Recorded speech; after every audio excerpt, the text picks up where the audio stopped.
प्रतियोगी परीक्षाओं में आने वाले मोस्ट कॉमन क्वेश्चन, बार बार पूछे जाने वाले 50 प्रश्न को लेकर प्रस्तुत हूँ बिहार ज्ञान चक्षु के साथ। तो हमारे साथ शुरू से अंत तक बने रहे। बिहार ज्ञान चक्षु में देखते रहिए। पहला प्रश्न है, मास्टर ब्लास्टर के नाम से कौन प्रसिद्ध है? उत्तर होगा सचिन तेंदुलकर। सचिन तेंदुलकर क्रिकेट का भगवान भी कहलाते हैं। ये मास्टर ब्लास्टर के नाम से प्रसिद्ध है। दूसरा प्रश्न है, मदर टेरेसा का जन्म कहाँ हुआ था? तो इसका उत्तर होगा यूगोस्लाविया। मदर टेरेसा को भारत सरकार ने भारत रत्न से सम्मानित किया है। अगला प्रश्न, छात्र युवा संघर्ष वाहिनी नामक समाजवादी संगठन की स्थापना किसने की थी? इसका उत्तर होगा जयप्रकाश नारायण। जयप्रकाश नारायण को हम लोग लोकनायक के नाम से भी जानते हैं। अगला प्रश्न, राजीव गांधी भारत के प्रधानमंत्री कब बने? तो राजीव गांधी 1984 में भारत के प्रधानमंत्री बने थे। इसका उत्तर होगा 1984। अगला प्रश्न, राजीव गांधी को मरणोपरांत कौन सा पुरस्कार से विभूषित किया गया? तो उत्तर होगा भारत रत्न। भारत रत्न से राजीव गांधी को मरने के पश्चात सम्मानित किया गया था। अगला प्रश्न, लौह पुरुष के नाम से कौन प्रसिद्ध है? उत्तर होगा सरदार वल्लभ भाई पटेल। सरदार वल्लभ भाई पटेल को आयरन मैन अर्थात लौह पुरुष के नाम से भी जानते हैं और इंदिरा गांधी को आयरन लेडी। अगला प्रश्न, आधुनिक भारत के पिता किसे कहा जाता है? इसका उत्तर होगा राजा राम मोहन राय। राजा राम मोहन राय को आधुनिक भारत का पिता और साथ ही साथ आधुनिक भारत का नक्षत्र भी कहते हैं। अगला प्रश्न, कलकत्ता में हिंदू विश्वविद्यालय की स्थापना किसने की थी? इसका उत्तर होगा कलकत्ता में हिंदू विश्वविद्यालय की स्थापना की थी राजा राम मोहन राय ने, और वहीं बनारस में हिंदू विश्वविद्यालय की स्थापना की थी मदन मोहन मालवीय ने। अगला प्रश्न, बहुत इंपॉर्टेंट प्रश्न, स्वामी विवेकानंद का जन्म कब हुआ था? इसका उत्तर होगा 12 फरवरी 1863। स्वामी विवेकानंद का जन्म 12 फरवरी 1863 को हुआ था। वेदांत समाज की स्थापना किसने की थी? इसका भी उत्तर यही होगा स्वामी विवेकानंद ने वेदांत समाज की स्थापना की थी। अगला प्रश्न है, भारत के प्रथम उप प्रधानमंत्री कौन थे? तो भारत के प्रथम उप प्रधानमंत्री थे लौह पुरुष सरदार वल्लभ भाई पटेल। अगला प्रश्न, भारत का देशभक्त संत किसे कहा गया है? उत्तर होगा स्वामी विवेकानंद। ब्रह्म समाज की स्थापना किसने की थी? इसका उत्तर होगा राजा राम मोहन राय। अगला प्रश्न है, स्वामी विवेकानंद की मृत्यु कब हुई? उत्तर होगा 4 जनवरी 1902 ईस्वी को। अगला प्रश्न, बहुत इंपॉर्टेंट प्रश्न, थल सेना दिवस कब मनाया जाता है? तो 15 जनवरी को।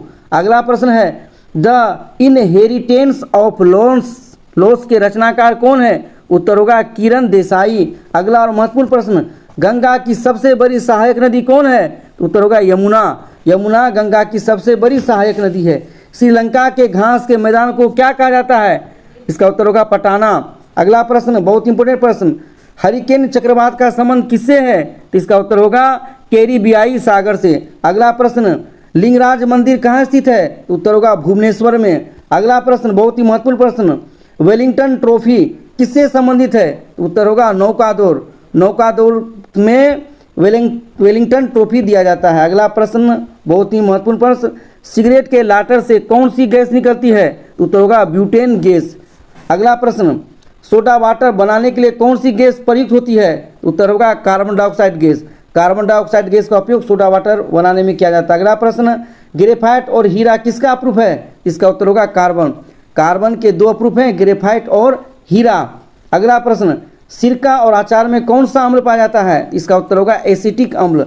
सिरका और अचार में एसिटिक अम्ल पाया जाता है। अगला प्रश्न, धातुओं को साफ करने में किस अम्ल का प्रयोग होता है? उत्तर होगा साइट्रिक अम्ल। अगला प्रश्न, सेब में कौन सा अम्ल पाया जाता है? इसका उत्तर होगा मौलिक अम्ल। सेब में मौलिक अम्ल पाया जाता है। अगला प्रश्न, सर्वप्रथम आवर्त सारणी की खोज किसने की थी? इसका उत्तर होगा मेंडलीफ।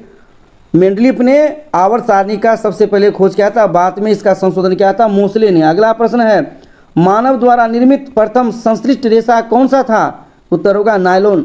नायलॉन जो है मानव के द्वारा बनाया हुआ पहला संश्लिष्ट रेशा था। अगला प्रश्न और बहुत ही महत्वपूर्ण प्रश्न, मिल्क ऑफ मैग्नीशियम किसे कहा जाता है? तो उत्तर होगा मैग्नीशियम हाइड्रोक्साइड को। मैग्नीशियम हाइड्रोक्साइड को मिल्क ऑफ मैग्नीशिया भी कहा जाता है। अगला प्रश्न, माचिस उद्योग में प्रयोग किया जाने वाला रसायन कौन है? उत्तर होगा पोटेशियम क्लोरेट। पोटेशियम क्लोरेट का उपयोग माचिस उद्योग में किया जाता है। अगला प्रश्न, क्वार्ट्ज का रासायनिक नाम क्या है? उत्तर होगा सोडियम सिलिकेट। अगला प्रश्न, पदार्थ की चौथी अवस्था कौन सी होती है? तो प्लाज्मा। हमने पदार्थ की 3 अवस्था हम लोग जानते हैं, ठोस, द्रव और गैस। अब पदार्थ की चौथी अवस्था का भी खोज किया गया है। चौथी अवस्था का नाम है प्लाज्मा। अगला प्रश्न, आग बुझाने में किस गैस का प्रयोग होता है? तो उत्तर होगा कार्बन डाइऑक्साइड गैस।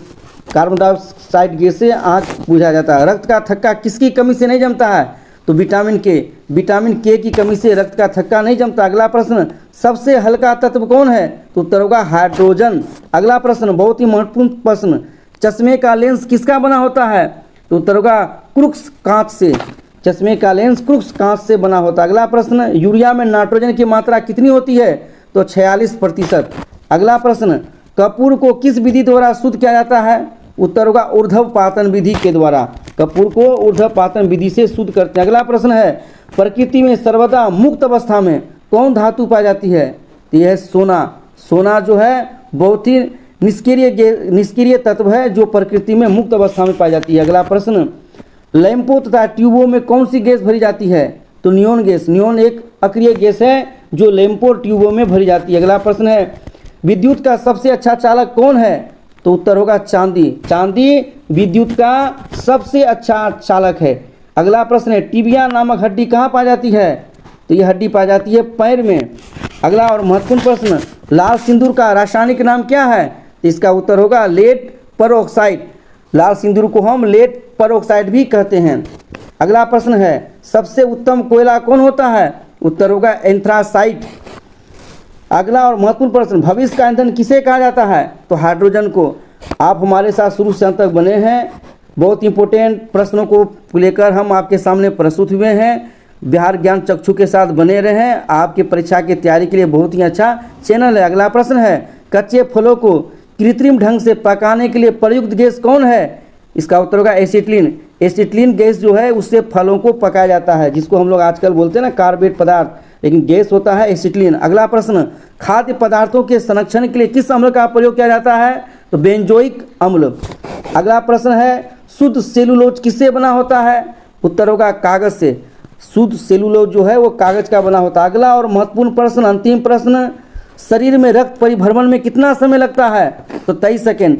23 सेकेंड में रक्त जो है संपूर्ण शरीर में परिभ्रमण कर लेता है।